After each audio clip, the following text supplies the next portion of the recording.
de nuestro México lindo y querido al amigo Jaime Hernández, editor en el periódico La Jornada, de La Jornada Sin Fronteras, conductor de su propio espacio en redes sociales, un hombre activo también en Twitter, una voz importante para que hable sin censura. Querido Jaime, te saludo con mucho gusto y seguimos analizando desde estas trincheras independientes el anuncio que desde ayer ya se nos había hecho y que hoy ratifica con pelos y señas el presidente Andrés Manuel López Obrador, la compra absoluta de la refinería Deer Park, y como lo mencionábamos por la mañana aquí en Sin Censura, eso también hace la diferencia entre gobiernos como el de la Cuarta Transformación y el de el comandante Borolas, el expresidente de México, Felipe Calderón, que solo atinó a construir una barda. Aquí ya hay refinería y está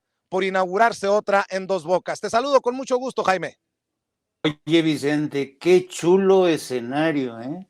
Qué chulo escenario que el que tienes detrás de ti. Qué precioso. Te tienes que dar la vuelta por acá, por Sonora. Ahora sí que me da envidia. ¿Y cómo no? Después te voy a contar a qué sabe el agua de los dioses sonorenses llamado Bacanora. Ay. No, y es que sí está hermoso. Mira nada más, déjame mostrarte las escalinatas. Sí.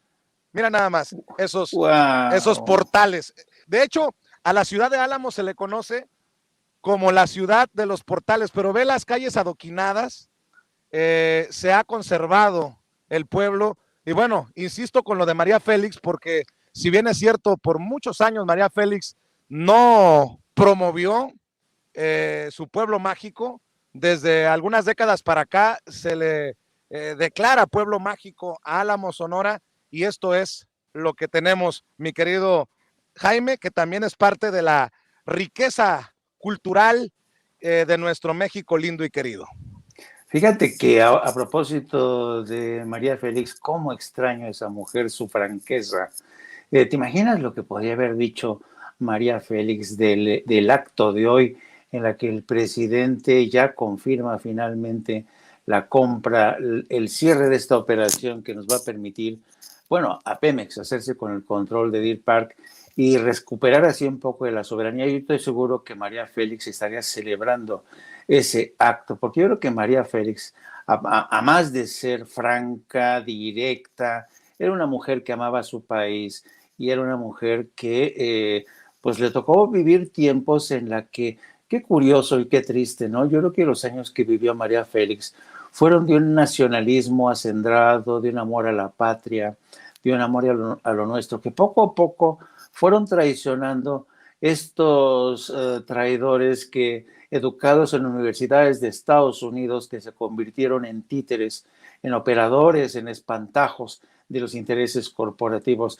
En fin, yo creo que hoy es por eso mismo un buen día para celebrar, para festejar el hecho de que el presidente haya ganado el pulso, porque no eran pocas las fuerzas que conspiraron contra esta operación. Hablábamos en la mañana de los esfuerzos de algunos congresistas del Partido Republicano que intentaron por todos los medios frenar esta operación de compra-venta. Y fíjate que si me apuras un poquillo más, para aquellos nacionalistas que están hacia ambos lados de la frontera, habría que decirles que ese nacionalismo mostrenco, ese nacionalismo aldeano, ha perdido su razón de decirte, y me explico por qué.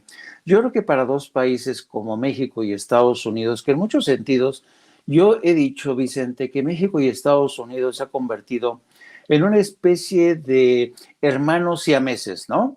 Tienes por un lado a un güero y por otro lado a un morenito. Y estamos condenados a entendernos y a complementarnos, ¿no? Y el hecho de que México haya cerrado este acuerdo con Shell habla de esa complementariedad Y ese nacionalismo que siguen a unos agitando desde algunos medios diciendo, no, que Estados Unidos tiene que reclamar a México, que cómo es posible, que están retrasados, habla de esta falta de entendimiento de la realidad política de ambos países. México y Estados Unidos se complementan desde el ámbito de seguridad fronteriza, comercio, seguridad en materia de, comparten comparten básicamente, son como las venas que comparten ambos. Es como si ambos siameses compartieran corazón, compartieran riñón, compartieran pulmones. Entonces, en lugar de ir en contra de esta complementariedad, y qué bueno que se cerró para mí es un hito histórico que marca hasta qué punto ya México y Estados Unidos son complementarios y ya nadie tendría por qué escandalizarse que México adquiera una planta refinadora en Estados Unidos y viceversa, ¿no? Siempre y cuando México sepa defender la soberanía estratégica de sus recursos energéticos. Jaime, pero ojo con las declaraciones también de la secretaria de Energía de Estados Unidos, Jennifer Granholm. Dice, reconoce preocupaciones por el presunto impacto negativo que podría tener la reforma eléctrica. La secretaria de Energía de Estados Unidos expresó las preocupaciones de Washington en su visita en México por el potencial impacto negativo de la reforma eléctrica que impulsa el presidente López Obrador. En cada reunión, cito, expresamente transmitimos las preocupaciones reales de la administración Biden-Harris por el potencial impacto negativo de las reformas energéticas propuestas en México en la inversión privada de Estados Unidos en México. Aunque el presidente señaló que la secretaria entendió que la misión de la reforma eléctrica es desterrar la corrupción, esta advirtió de riesgos y cito nuevamente, la reforma propuesta podría también dificultar los esfuerzos conjuntos de Estados Unidos y México en materia limpia y clima. Debemos mantener y realzar los mercados energéticos abiertos y competitivos que traen beneficios a Norteamérica. En otras palabras, entiendo lo que dices, somos hermanitos, pero siempre hay un pero. Que no se nos olvide que Estados Unidos no tiene amigos, tiene intereses. Así es. Y aquí vemos en esta retórica de la Secretaría de Energía, escuchamos la voz, la retórica de las grandes compañías corporativas. Y fíjate que por eso mismo el presidente en la mañana de hoy aceptó que de algún modo entendió la petición de Estados Unidos y por eso va a revisar caso por caso a las empresas que ya tienen inversiones aquí. Yo creo que vamos a ver qué es lo que ocurre. Vamos a ver si después de estas negociaciones las cosas llegan a buen puerto. Yo sospecho que sí, porque uno de los puntos claves que tiene que ver, y lo aseguró así, lo subrayó el presidente esta mañana, es el tema de los subsidios.